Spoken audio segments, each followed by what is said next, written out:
Alright, alright, alright. It's that time of the month where I tell y'all all about all the books that I read. The only video that I can consistently get up on this channel.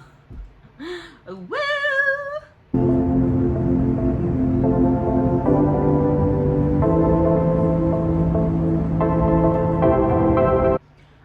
Alright, we're gonna move pretty quickly this time because I read a grand total of 18 books this month. And I think that's the most I've ever read. I have read 18 books before, once. So I'm like tied with my high score right now. And the delusion in me is saying to myself that I can do better than this in June. So I don't know why I'm like this, why I'm so competitive. It is okay to read as little or as many books as you want.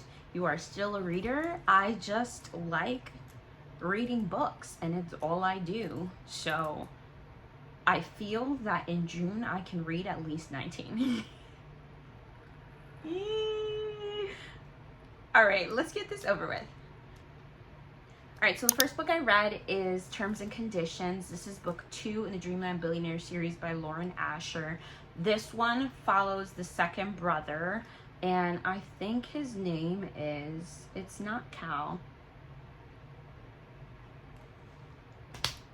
Rowan? Or that might be the first book. I don't know. Anyways, the main character is a billionaire who is the CEO of the Dreamland like theme parks, or he can be the CEO if he gets married and has a kid, which are the terms of his grandfather's will. I can't find my words today. Anyways, so in a strange series of events, his secretary Iris, whose name I do remember for some reason, ends up agreeing to marry him, and they're married. It's marriage of convenience, also fake dating because no one knows that she just agreed to marry him, not that she's in love with him, and obviously they're going to fall in love with each other. At first, I wasn't really enjoying the book. I was just not really connecting with the characters, especially Iris. Like, I found her to be a little bit annoying and flat. But as the book went on, you know, your girl is a sucker for fake dating, so it is what it is. I gave this book 3 stars. I thought it was alright. I wasn't expecting to end up thinking it was alright. Like, I really did not like it at first, and I also thought the first book was just okay, so surprise. Anyways, then after that I read Solo Leveling Volume 3. Also, I got this from the library, and this book is essentially about this guy. He lives in a world where there's these dungeons, and you can, if you're a hunter, which means you have these like abilities depending on like your level. You could be an A level, B level, C level. A level is the best. Well, technically S level is the best, but then A is the best, B is second, C is third, whatever. Anyway, so he is like the worst hunter ever. He's like an E rank. He always gets hurt, and then one day he sacrifices everything in a hunt, and he's kind of like reborn with these like, it looks like a video game. Like, he can see like a menu and options and level up and stuff like that by completing missions, and so he is kind of leveling up on his own instead of through like doing the hunts with, you know, the other hunters. So Solo Leveling, I read volume 3. Honestly, this kind of deterred me from wanting to read the rest of the series. Like, it was really interesting, but there's nothing really keeping me wanting to continue reading it. But I think there is maybe a show. I could be wrong, but I'm gonna look it up and maybe I'll watch the show, but I just don't have enough interest to read the rest of this series. I did end up, I had volume 4 borrowed, but didn't end up reading it because I was like, all right, we're just DNFing this series. Next, I finally read Strange the Dreamer by Laini Taylor. This is about Laszlo Strange, who kind of has like all these dreams of visiting the city of Weep, which is like this forgotten city. They can't remember the name of the city, so they call it Weep. And there is something very strange going on in Weep, and they come to the city to gather people to help. But Laszlo's just a librarian and a dreamer, so no one takes him seriously. But he, you know, he really fights for it, because you guys, like, dedicated his life to the city of Weep. Other than that, I don't know what I can say about this book. I feel like I'm not doing a good job of convincing you to read it. But basically, you know, this dude called the Godslayer is the one who comes from Weep to gather everyone, and Laszlo feels like this is his one opportunity to like realize his dream, so he goes for it. I thought this book was okay. I gave it 3 stars. And honestly, the only reason I gave it 3 stars is because I felt that like the whole idea of the magic system, and like the idea of the city of Weep and all of that, the Citadel and those characters in there, I really liked. So, like, I guess I liked the idea of this book more than I actually liked the follow through. I just felt like it was very slow in the beginning, and then like just like more action packed towards the end, but just overall like just way too long. A chunky monkey. And you know, I ended up reading the second book, which is Muse of Nightmares, because I had, you know, this like set that came together, and I felt like, honestly, if we're being honest, every single book that's on the shelf I have read, and then I have my book cart with the books that I haven't read, and I'm just like refusing to put them on my shelf or keep them if I didn't read them.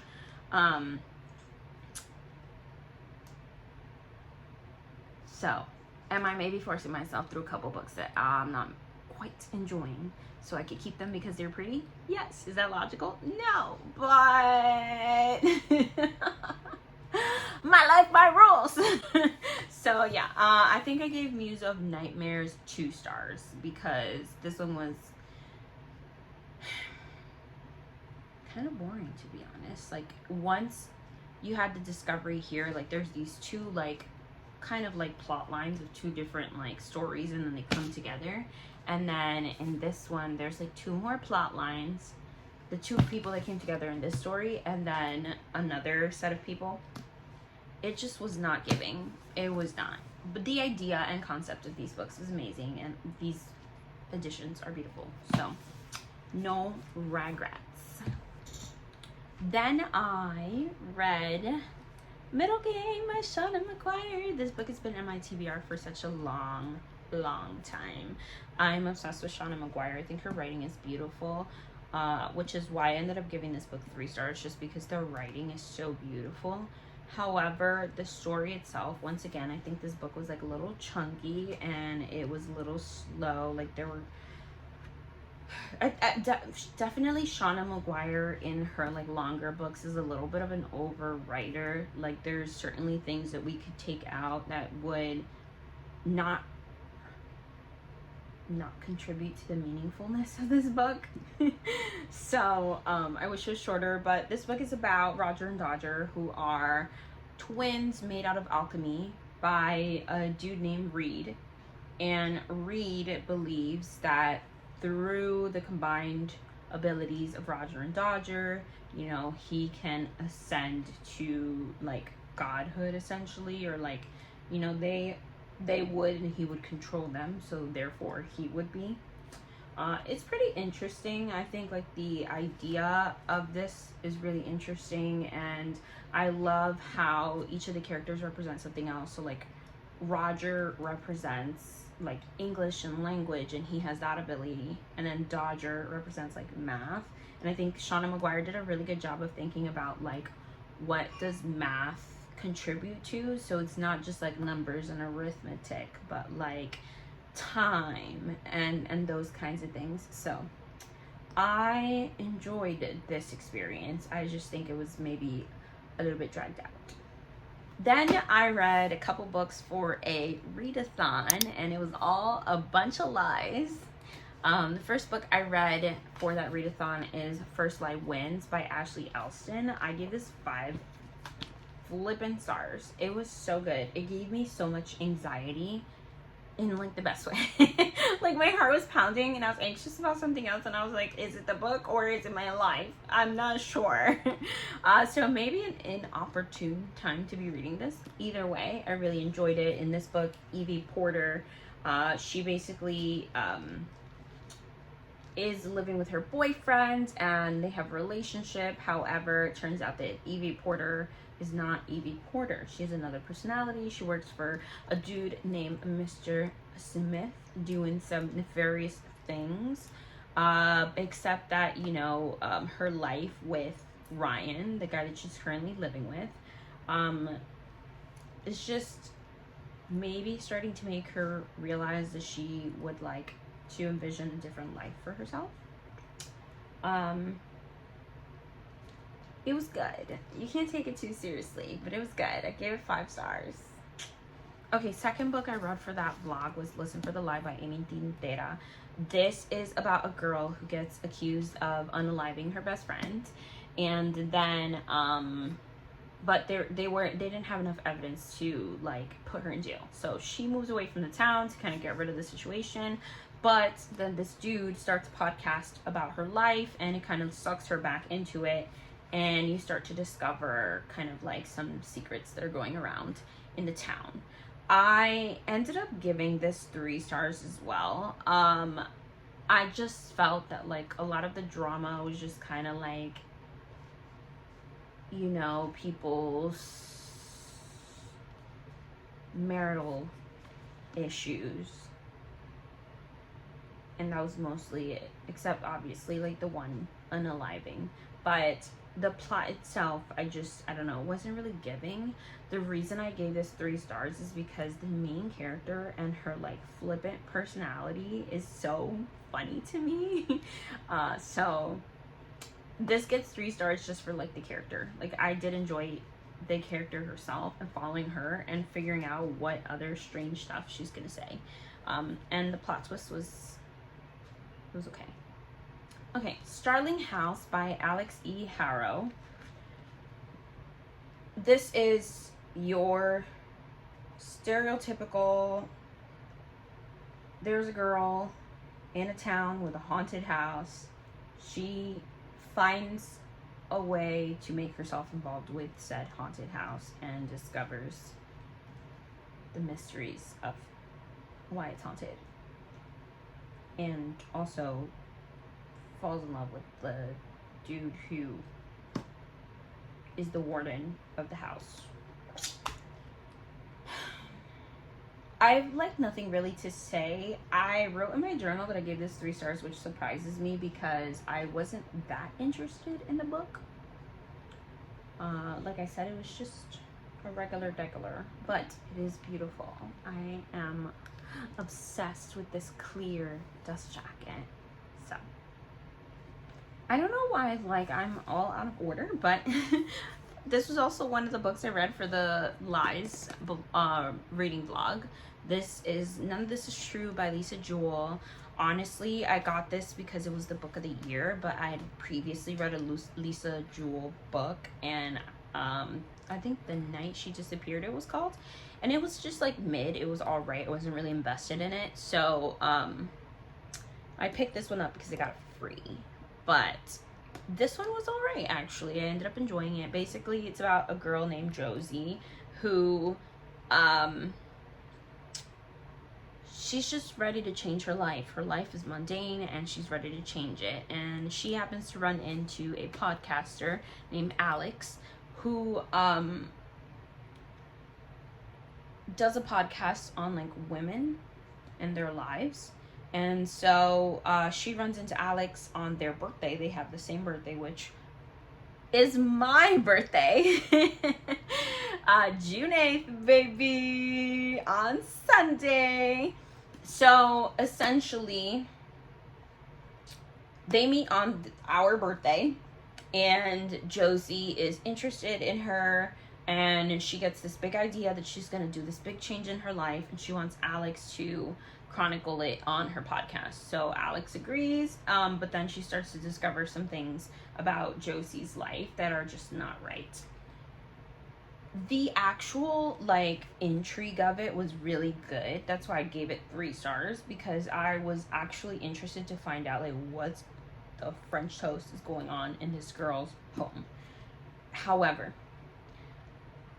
some of it was kind of disturbing to hear about, and like the relationship between this woman and her husband grosses me out so bad and other aspects of her family life, so like just like grossed me out to the point where like I couldn't really enjoy it. Like it was just like uncomfortable to read about. So Alice in Borderland Volume 5. I continue to be obsessed with this series. I cannot wait to finish it. This is about 3 friends who are having a little bit of a rough time in life, and then they are messing around. They go into they like witness this big explosion in Japan where they live, and suddenly everyone's like gone. They find themselves in kind of like this empty version of Japan, and you can go into certain like arenas in the city and enter these games that are life or death, but you gotta play the game in order to continue living, but you could also die during the game. So dun dun dun. I've given every single book in this series 4 stars. Like, they're so good. I think it's just like not 5 stars, because you know that little like heart fluttering feeling when you get 5 stars? Like, I'm just kind of missing that little feeling, but the endings keep getting me. They're so good. I'm never gonna stop talking about Alice in Borderland. And there's a live action version that's also, it's not as good, but it's pretty good on Netflix. Alright, next, Full Metal Alchemist Volume 2. This is about 2 brothers who practice alchemy. That's all I can really say about it. I don't know. They're kind of just going about life. I think that this series is kind of mid, but I am obsessed with these editions, and a lot of people are obsessed with Full Metal Alchemist, so I'm just trying to see what the hype is, and hopefully like we figure it out at some point, because right now they're just fine. Home is Where the Bodies Are by Geneva Rose. I'm not gonna lie to you, this was a cover buy, because how amazing is this cover? Like, stop it. This is about 3 kids. Oh, and it was blurred by Lisa Jewell. Maybe that's why it was just fine. This is about some kids, 2 kids.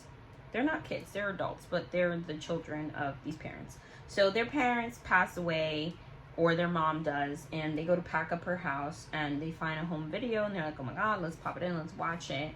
And in it cuts to their dad with a dead body. And now they're trying to figure out what the flip is going on here. Again, I don't have any like qualms with the book per se. Like, there wasn't anything bad about it, but there wasn't anything that really like had me gripped either. It was just fine. So I gave it 3 stars. Finally, it happened to me. I finished the Percy Jackson and the Olympian series. So, I read Rick Riordan's 5th book, The Last Olympian. This is the last book in the series. This follows Percy Jackson, who is a demigod, which means he's half human and half Greek god. And I don't know how to like say anything about this book without ruining everything. I will just say that Percy Jackson in the 1st book kind of starts to discover who he is as a demigod and kind of navigate some of the monsters that are like going after him because he's a demigod. And he finds himself in Camp Half-Blood, where other demigods go to train and learn how to defend themselves against the monsters. And throughout the course of the series, like each book itself has its own like quest that he's kind of like dealing with, but through the course of it, there's like this bigger, I guess I call it the boss level. And this book is honestly just mostly just him overcoming that bigger thing that has been going on throughout the entire series. This book was the one that I enjoyed least out of the series, because I gave it 2 stars because it was mostly just like battling, and for me, I'm not very good at picturing books in my head, and when there's battle scenes, they're describing all these motions that your body is doing, and like he swished his sword and he rolled over on the floor and he did this and flew that way. I can't keep up, so it was a little hard for me to keep up with this, so that's why I gave it 2 stars. But I really enjoyed this series overall. I feel like I'm like highly distracted by this chair's like swiveling, so I'm gonna try to stay still. But the next book I read was The Kiss Countdown by Etta Easton. This was my like monthly book in my book subscription box. I think otherwise it's not something that I would necessarily have picked up. I feel that this is a very like mid-month for reading for me now that I'm thinking about it. Like most of these books were 3 stars. This was fine. So it's a girl and she loses her job, her boyfriend dumped her, and then she runs into her ex-boyfriend, and he has a new girlfriend, and he's kind of like doing the pity party thing, and she's like, I don't need your pity, I have a boyfriend. Here he is, and picks a random stranger in the coffee shop.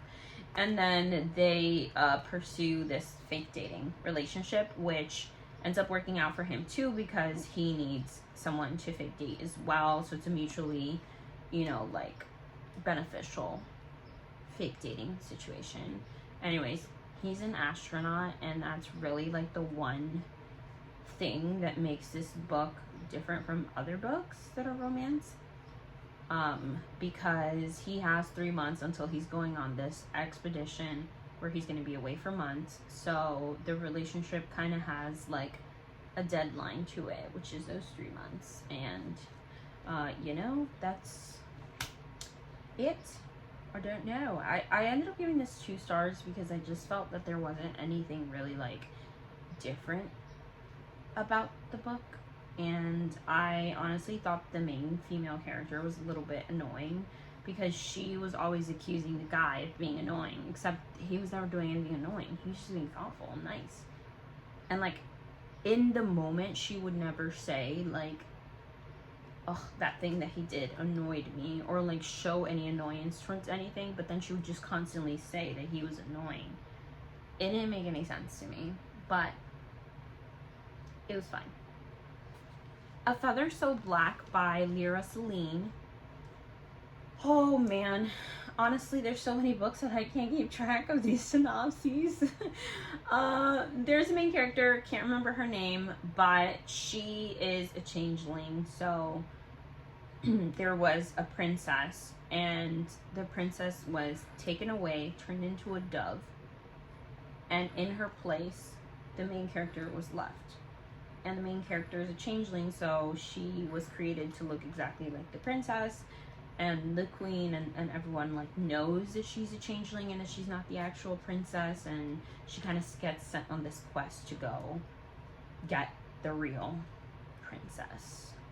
This is mostly like a romance book. The spice made me really uncomfortable, and I felt that they could have done a lot more with like the magic and the intrigue and the darkness, you know, that was kind of introduced. So for that reason, I gave it 2 stars. However, look how Gorgiana this book is. Like, she's so pretty. This was like a reversible dust jacket, and I put this side on because it's so pretty. And I think this is like the UK color. Anyways. Next book I read was The Ruthless Elimination of Hurry. This is a spiritual book. It's basically teaching you how to stay emotionally healthy and spiritually alive, like in the chaos of the world. He talks a lot about how to kind of slow your life down to help your mental health. So it's really good. I don't usually like give ratings for non-fictions. I guess it doesn't really matter when it's not a memoir. So like if I were to give this book a rating, I would say 5 stars. It was probably my favorite book of the month. It just, especially the second half of the book where he's actually giving you techniques for slowing your life down, I thought they were really, really good. And this book got me thinking a lot. So next, I read Fragile Enchantment by Allison Saft.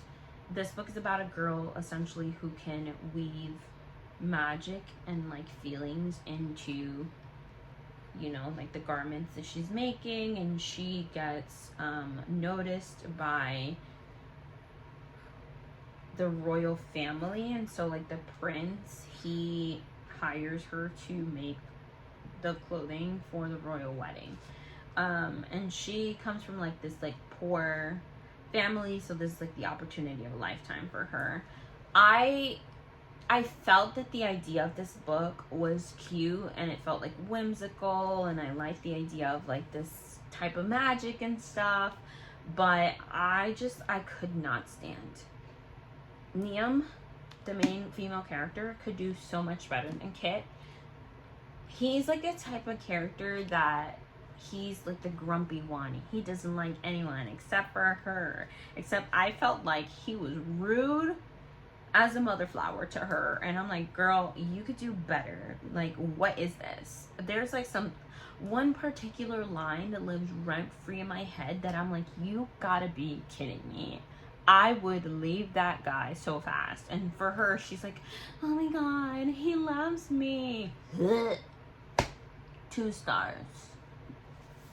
And lastly, I read Sweet Nightmare by Tracy Wolff. This is essentially about a place, Calder Academy, that's supposed to be the scariest school on earth. Lots of magical creatures, vampires, fairies, etc. come to this school, and the main character, her mom is the like headmaster, I guess. And she is kind of basically, the way that she stays away from trouble is just by like steering clear of everything, especially this guy named Jude, who is like supposed to be, you know, like a nightmare. And but then there's this big storm that hits, and she finds herself needing to work with Jude, and then she starts to find him kind of attractive. And I don't know why I was surprised, because it's in the synopsis that this was like a romance book. I don't know, like there were curse words and stuff, so I was really confused about whether this was actual, and like some more adult like ideas, very few of them. I just felt like it read like very young. The characters are 17, so maybe it's just that they're immature, and that was annoying to me. But the book itself was fine. I wish it had more to do with like scarier. Like, I thought it would be scarier. Yeah. I think I gave this like 2.5 stars. It was fine. I don't know. Thought it was going to be scarier. I definitely am not planning on reading any of the rest of the series. And that was it. I did DNF 3 books this month. The first one was American Psycho. I wanted to read this because I got it as a blind date with a book. I thought it would be cute, but I like a cute idea to like do like a blind date with a book video. I read a few chapters and I'm like, I just cannot get through this writing style. So DNF'd. Then I also started Fathom Folk. I got that in a book subscription box. It's not a book that I picked up or like I guess would choose to read. well, the synopsis sounded a little bit interesting, but I read a little bit of it and it just like, it read very like juvenile and not in like a fun way. I just didn't think that I would be able to get to it. So I DNF'd that one, and now that I'm realizing it, I also DNF'd To Gaze Upon a Wicked something or other. I'll put a picture right here. But I read the synopsis for that book. I got it in a book subscription box, and I just didn't think that it was a book that I was interested in reading at all. So I just DNF'd it, and then I also DNF'd The Principle of Moments. Also a book subscription box book that I got. I don't know, like this year I have not been getting lucky with the Illumicrate books. But it just didn't feel like something that I was excited to read. And with all the books in the world that I want to read, I don't want to read a book that I'm not excited to read. So I'll let it go. And that is it for May. I can't wait for June to be a great reading month. If you made it this far, leave some kind of birthday emoji, because hello, your girl is turning 30. Leave me a birthday cake, a little celebration thing. I don't know what those things are called. Thanks for watching. Hit the like button if you enjoyed this. Hit that subscribe button if you want to join the family. I'll see y'all when I see you next. Bye.